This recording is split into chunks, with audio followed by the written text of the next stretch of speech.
research is basically such a thing that should come from your heart. It's not actually that someone will dictate you. So what is that one technology that you're really excited about in the next 15 years? There is a particular medical journal, and nowadays it is interdisciplinary research. Suppose I am working in a particular domain, that doesn't mean that I will be confined within that domain. For that reason, the journal scope that also plays a very pivotal role. Right. So how do you think AI can actually help in diagnosing a lot of diseases in future, sir? I have done extensive work in basically cancer research. I have done work in schizophrenia, psychiatric patient. What happened that from clinical point of view, that is fine. Apart from that, we actually predict the model in disaster management and risk assessment, especially in basically the earthquake forecasting. Right. It plays a very pivotal role. Because of this. We are actually opening one center of excellence in environmental sustainability. That is one thing. The main research thrust areas will be basically on natural product chemistry and geowater and geomining research. Why I am telling? Some experiment is going on, that is the dream analysis. What happens that human dream, you can understand that only the significant events they used to come. So today suppose I am sleeping. So tomorrow when I wake up, I can see that dream type of research is going on. Research in today's world is becoming the foundation of innovation because those who ask better questions build better solutions. In today's episode of the SPSU podcast, we have with us Professor Dr. Prasun Chakrabarti, Pro-President Research and Academics at the SPSU, and a scientist ranked among top 5% globally. So without wasting any time, let's start the podcast.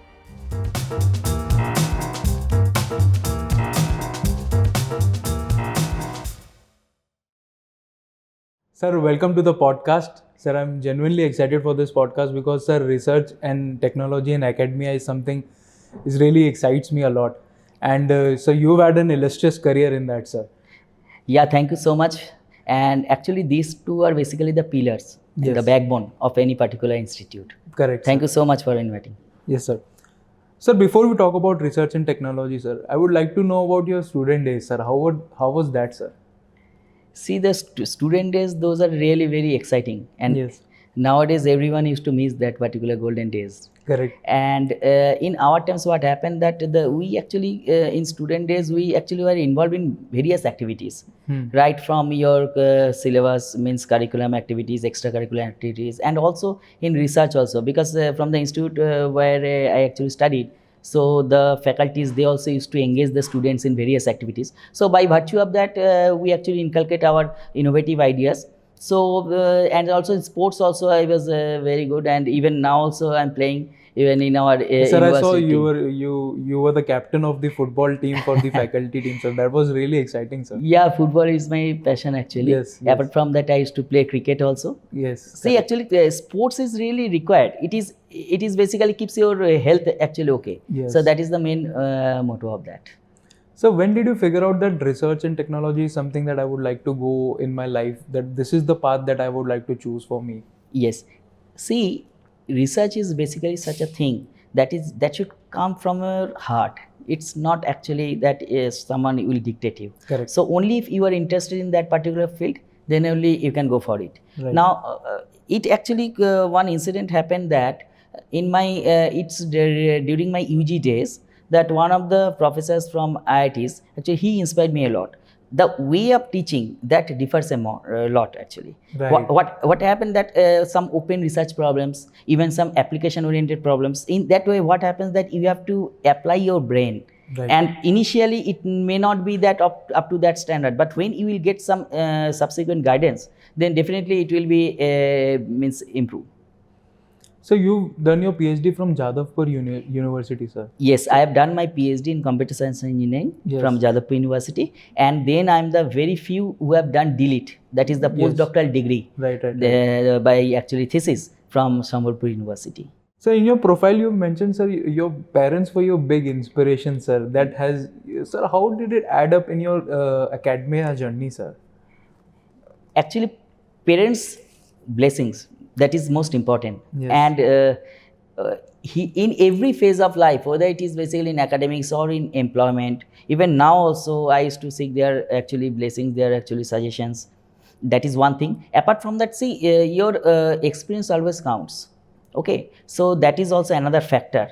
And my father was basically means senior manager in Allahabad Bank. Right. So regarding the financial also means some suggestions, even now also any R&D proposals, or Correct. even since I am the head of admission committee also, so my Right, budget right. I used to consult Yes. with him a lot. So in that way, that way he helps me a lot. Sir, I would like to tell the audience that, sir, you are ranked among the top 5 scientists, sir, in the world, sir. It comes with a lot of responsibility and comes with a lot of the academia that you have Yeah. gone through, sir. Yes, I am thankful to my research collaborators worldwide. Yes. And I am ranked within top 5% scientists in the world as per Scholar GPS, and also as per Google Scholar H Index also it is 53, which Yes, is significantly high. So, what do you think, sir, contributed most in this journey, sir? Of this coming to the top 5, sir, it is a big number, sir. Yes, actually, see, gradually it happened. Yes, That means definitely. initially during my school days when I was actually working under my mentors. So initially we used to publish papers in good conferences, and then those conferences when my guide used to tell that now you add some additional value and now submit that in any particular journal. So Right. in that way slightly it has improved. Apart from that, I have several granted international patents and copyrights also. So the novelty and the research findings, if they are really of that particular standard, so in Yes. that case I also filed several, and also I have 100 plus international granted patents also in my Yes, name. yes. Sir, you've just mentioned, sir, you've done extensively in international journals as well, sir. Yes. So, what does it, for someone who doesn't understand, sir, what does it really goes behind publishing a scientific research or producing a strong research paper, sir? What really goes behind it, sir? Yes, the main thing is that the methodology, Yes. and that is most important, and the novelty basically means the findings and whether those are basically applicable for a society or not. Right. So Yes. only if the research which has basically a social impact, so that will be much more relevant. Apart from that, say in any particular journal there are certain themes also. Just example I'm giving you, suppose there is a particular medical journal, and nowadays it is interdisciplinary research. So suppose I am working in a particular domain, that doesn't mean that I will be confined within that domain. Correct. For that reason, the journal scope that also plays a very, very pivotal role. Right. Suppose AI in your medical disease treatment. So that means in this particular case, you see the fields of computer science, the fields of statistics, and also the fields of biotechnology, all are attached. Yes. So in this way, interdisciplinary research should be actually carried out. And that's why always I used to tell my students also to form a group from various domains, so that ultimately the project or the research that they are working on, that should be of interdisciplinary nature. Correct, sir. So, what actually makes a good researcher, sir? Intelligence, curiosity, persistence, or something else, sir? Two things are very important. One is basically honesty, that means the ethics point of view. Yes. And second thing is basically the dedication. Dedication. Because the talent and those things are fine, but gradually it will inculcate it. So if properly guided, then because in research it doesn't happen, even I've also observed that it doesn't think only the toppers they perform well in research. Even some students who are suppose average in grading, they also can perform research very well. Everything depends on your mentality, your means guidance, your actually extensive literature review, and most important that your passion towards research. That is most important. So, a lot of your research, sir, connects AI and healthcare, sir. Yes. So, how do you think, sir, in AI can actually help in diagnosing a lot of diseases in future, sir? Yes. AI is basically a tool. Yes. It can be applied in any particular sector. Yes. So my mainly area, that is basically AI in medical informatics. Right. So I have done extensive work in basically cancer research. I have done work in schizophrenia, psychiatric patient. What happened that from clinical point of view, that is fine. Apart from that, we actually predict the model. Right. And through your AI modeling, neural modeling, we used to tell that what will be actually the the prognosis of any particular cancer type. So Right. based on that, that will basically a tool for your doctors also, so that they can also take out their way of treatment in that particular way, if they are really concentrating on that particular AI part. Right. So we often hear about AI in chatbots and automations in general, sir. Yes. So, but it's also being used in areas like disaster management, public safety. Yes. So do you see AI helping solving real world problems? Yes. See, AI is basically predictive tool. Apart from that, what happens that in disaster management and risk assessment, especially in basically the earthquake forecasting, Right. it plays a very, very pivotal role. Because of the statistics. Exactly, because of the statistical and stochastic modeling. Yes. So the statistical trend of the Richter, it Right. is actually known as in our terms, it is known as that supervised learning mode. Right. And if it is unsupervised, then we have to do the mapping, and accordingly we have to Right, do because the it's a lot of prediction. data that. Exactly. Hmm. Exactly. So So earthquake prediction, that is very, very important. Right. So your work spans across specialization. So do you think a future breakthrough will happen when a lot of people will collaborate rather than a single specialization? It is actually, as I already told you, that Yes. that interdisciplinary, multidisciplinary. Multidisciplinary. Okay, that is most important. Why? Because any particular problem Yes. you can solve from a different perspective. Yes. Understood? So that's why I'm telling. Another example I'm giving you. Suppose I'm telling that human thought process quantification. A simple example I'm giving you.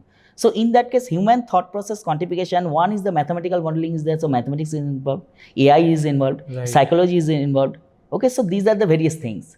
So in years to come, there even you can see that nowadays there are many universities where the branches that is basically of interdisciplinary nature. Right. Like school of suppose chemical and biological sciences. Right. In foreign already we have school of electrical and computer engineering. Right. Okay. Another thing is that slowly as per NEP, if we follow, then it will be gradually be implemented in India. In foreign, what is that if you have any BA, suppose Bachelor of Arts in a particular domain, then you are actually eligible for master degree in computer engineering also. Right. So that is the flexibility there. So gradually after NEP, so definitely in due course of time in India also we will actually see that type part of time. So you collaborated with multiple research institutes, lab across many countries, sir. Yes. So when you observe research ecosystem globally, what difference like stand out, sir? Yes. In general, sir, if we compare a lot of countries and in India in general. See, basically what happens that in India the researchers are very, very good. But where the limitation and constraint is that is basically the research budget.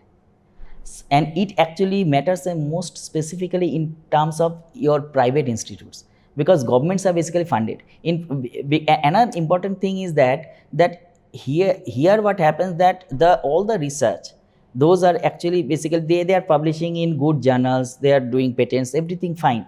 But ultimately when it is in the form of a product or when it is actually commercialization of your patent, there we actually lack. So Right. that is the main thing. For that the collaboration is needed. So what do you think, sir, Indian universities can learn from global universities in terms of research? The most important thing is that the flexibility in the criteria. Yes. Second thing is that to change the system, that means from system basically means in the curriculum to give weightage to the research assignments. Apart from that, if the students they are interested in a particular field, then obviously the research part, that means the project part and also the assignment parts, that should be given far more weightage. That is the most important thing. So what kind of environment are we building at SPSU for the research? Yes. In SPSU, we are actually opening one center of excellence in Okay. environmental sustainability. Okay. That is one thing. There, the main research thrust areas will be basically on natural product chemistry and geowater and geomining research. Why I am telling that in these particular two fields, one of our scientists, he is from actually abroad, means from Ghana, Dr. Emmanuel. He is also within Emmanuel, yes. world's top 3.8% scientist as per Yes, Scholar yes, GPS. yes. Another Dr. Tulika Chakrabarti, who has basically several citations, very good, H Correct. index Yes, 39. sir. So that matters most. Another thing is that one of our faculties is even visiting professor in MIT Stanford also, Dr. Preeti Singh. So another proposal is yet to come, and that also will about to establish that Center of Excellence in Atomic and Molecular Physics. So that is also under pipeline. Great, sir, great. So we see PhD programs across multiple faculties here, sir. Engineering is there, computing, data science management, applied science. Yes. Sir, how is sir doctoral research is shaping in the strength of the university, sir? Yes. See, any particular teacher, Right. when used to enter the class, there are certain aspects. One is the teacher can explain based on the fundamental concepts. Then for a slightly active learners, okay, that they can actually teach on the basis of application oriented and research oriented. That is one point. So research is a very, very important aspect that the teachers, they have to be involved. Another thing is that if the PhD program, in that PhD program, if someone guides, that means any particular faculty, if he or she is assigned some PhD candidate, then what happens that these problems are basically open problems. The solution also they don't know. So by the process, the research level, everything will be actually improved, and also the publications will come. So everything will be benefited. So active involvement in research, apart from academics, that is also very much important. Also, so most of our professors all are PhD. Here, we have at least 99% professors who are they are PhDs, and some are on the verge of completion of PhD. So that is not a problem. Yes. So many students believe, sir, research only begins during a PhD, but undergraduates can also do it, sir. Yes. Yes, sir. How is it possible, sir?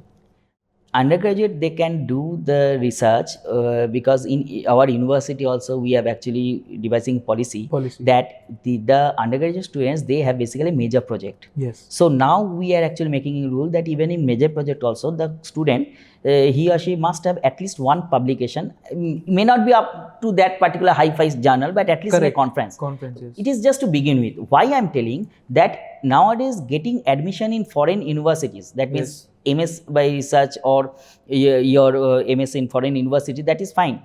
That is not a problem. But getting the scholarship, in that case, what happens, these research projects and the internships, this actually value most. So they are the chance of advancing your scholarship that increases. And obviously in PhD level, you have to actively involve in research. But to the young faculties, what I suggest, I have personally actually followed this principle in my life. I personally feel that even after getting the PhD degree, it is just the beginning. Why I am telling that, it is basically self-confidence.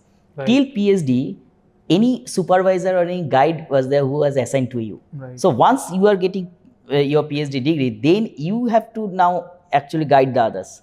So in that case, it is a very good responsibility. You will learn in the process, and accordingly in future it will happen. So research is basically a chain, that means it is a wave. So it should not be restricted to any particular means class or year. So according to you, where does innovation actually begins? In the classroom, or when it comes on the job? Where it actually begins, sir? I can tell that innovation actually begins since birth. Okay. Yes. I'm giving you one example, that a particular kid, he doesn't know that what is actually the thing that is suddenly coming on now. Right. So example I'm giving, a small kid, suppose he used to touch a particular object. But yeah. Now suppose someday it is hot. Then from that time, figures out that it is already hot. So next day it will not do. So that is also one type of innovation. Yes. Okay. Yes. So that is one thing. Another thing, you can see that there are certain things which you cannot describe. That kids, they don't know that what is your clock cycle, that is the time. But after a certain time, if there is a delay in your food, then he used to cry. Yes. You can observe that. Correct. So that is also another point of view. So it is basically mentally. From that it actually starts. And then afterwards, innovation of gradually, if the good mentorship is there. Yes. Okay. And curiosity in general. And curiosity also is there, then obviously it will be improved. Yes. So it depends on the individual. The guides, they can act as a positive catalyst. That most they can do. But ultimately it is you who have to do that. And you have to have interest in research, innovation. Then only you can figure it out. Yes. So you're pro vice chancellor, pro president. So you interact with a lot of students here in at the university, sir. So when you interact, so what is that one quality that that you see and feel like that the next generation is just outperforming itself in many ways, sir? One thing I'm very much happy that nowadays what happens, they are very much updated with the latest technology. Right. Okay. And also another thing is that nowadays in classroom teaching also, we used to teach in such a manner so that it is application oriented, research oriented, open research problems, because everything is available in the net. Hands-on learning. Understood? Yes. So that is another thing. And Another very important aspect is that nowadays the young generation, they are very much adaptive. They can adaptive if, in the sense that they are very much curious, and they can adapt to any particular. They are not so much rigid, and apart from that, they are actively involved in research also. Right. That is the most important thing. Yes. So when we look ahead for next 15 to 20 years, what really excites you in terms of technology research? What do you think? How is the future gonna turn, sir?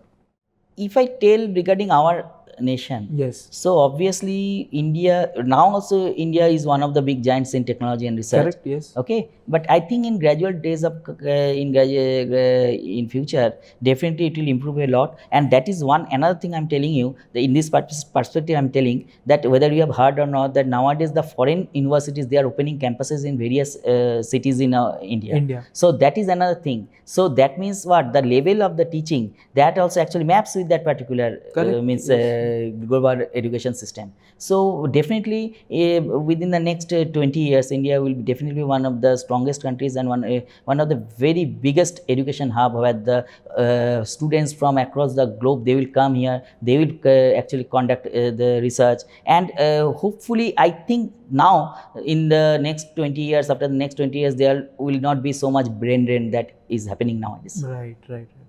So what is that one technology that you're really excited about in the next 15 years? Because nowadays AI and health tech is something that's advancing a lot day by day. Yes. There are small devices that tells a whole lot of information about your own body, sir. Yes. So are you I am personally excited about that. What are you excited about, sir? I think that the way the technology is actually developing, right, so there will be basically manual, instead of manual, that will be automated. Right. And even one day may come when the doctor, he or she can do the surgery from his house only, just looking at the screen. That is very important. Right. And in certain countries also, the experiment has been conducted. Yes, it has been conducted, even though the accuracy level is not up to that, but they are doing the error and trial. So that is another thing. So you can imagine. Another thing I'm giving you, in Japan also, some experiment is going on, that is the dream analysis. What happens that a human dream, you can understand that only the significant events, they used to come. So today, suppose I am sleeping. So tomorrow when I wake up, I can see that dream. That type of research is going on. So it is very nearly come in the future, and it will be on a successful note. So in Japan, they are doing that.